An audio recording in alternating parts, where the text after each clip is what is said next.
ওসমান হাদি প্রসঙ্গে বলতে গিয়ে ফেসবুকে খাবারের ছবি পোস্ট করেছিলেন। তারপর থেকে সাংবাদিক আনিস আলমগীরের সময়টা বেশ খারাপ যাচ্ছে। সবশেষ তাকে জিজ্ঞাসাবাদের জন্য ডিবি হেফাজতে নেওয়া হয়েছে। 2025 সালের 14 ডিসেম্বর সন্ধ্যা 7:30টায় ধানমন্ডির একটি জিমনেশিয়াম থেকে আনিস আলমগীরকে মিন্টো রোডের ডিবি কার্যালয়ে নেওয়া হয়।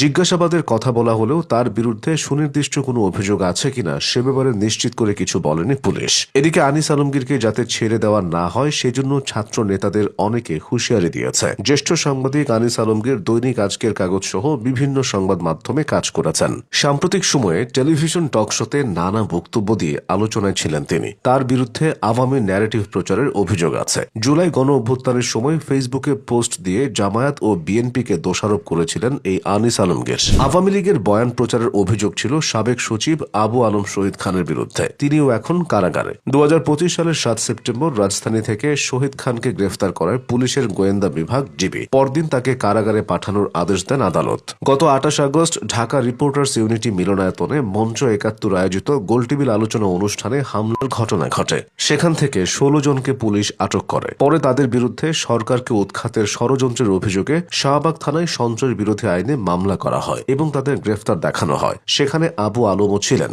একই মামলায় গ্রেফতার হয়েছিলেন সাংবাদিক মঞ্জুরুল আলম পান্না। মুক্তিযুদ্ধ ও আওয়ামী লীগ ইস্যুতে নানা কথা বলে পান্না আলোচিত সমালোচিত হয়েছেন। তাই বিরোধী মতের মানুষরা তার আটকে উচ্ছ্বসিত হয়েছিল। তবে দেশবিরোধী যে কোনো ষড়যন্ত্রের কথা পান্না বারবারই অস্বীকার করেছেন। আদালতে দাঁড়িয়ে তিনি বলেছিলেন, যারা এদেশকে স্বাধীন করেছে তাদের সাথে থাকা কি সন্ত্রাসবাদ? তবে পান্নাকে বেশি দিন কারাভোগ করতে হয়নি। বেশ কিছুদিন আগে জামিন পেয়ে কারামুক্ত হয়েছেন তিনি। এরপর থেকে আবারও তার সক্রিয়তা বেড়েছে। নতুন করে তাকে টিভি টক শোতেও দেখা যাচ্ছে। আটক হওয়ার তালিকা থেকে বাদ যাননি বীর মুক্তিযোদ্ধারাও। এই যেমন লতিফ সিদ্দিকী। আওয়ামী লীগ পতনের পর লতিফ সিদ্দিকী সেভাবে জনসম্মুখে না আসলেও মাস কয়েক আগে তার আটকের খবরে ছড়িয়েছিল চাঞ্চল্য। 2025 সালের 28 আগস্ট লতিফ সিদ্দিকী সহ বেশ কয়েকজন 71 মঞ্চ নামে একটি সংগঠনের ব্যানারে ঢাকা রিপোর্টার্স ইউনিটিতে উপস্থিত হন। সেখানে আমাদের মহান স্বাধীনতা যুদ্ধ এবং বাংলাদেশের সংবিধান শীর্ষক গোলটেবিল বৈঠকের আয়োজন ছিল। এই খবর ছড়িয়ে পড়লে বেশ কিছু লোক তাদের অবরুদ্ধ করে এবং নানা স্লোগান দিতে থাকে। পরে লতিফ সিদ্দিকী সহ তাদেরকে পুলিশের কাছে হস্তান্তর করা হয়। পরে অবশ্য তিনি জামিনও পেয়েছিলেন। লতিফ সিদ্দিকী সবসময় দেশের রাজনীতিতে আলোচিত সমালোচিত এক চরিত্র। 2014 সালের নির্বাচনে তিনি বিনা প্রতিদ্বন্দ্বিতায় সাংসদ নির্বাচিত হন।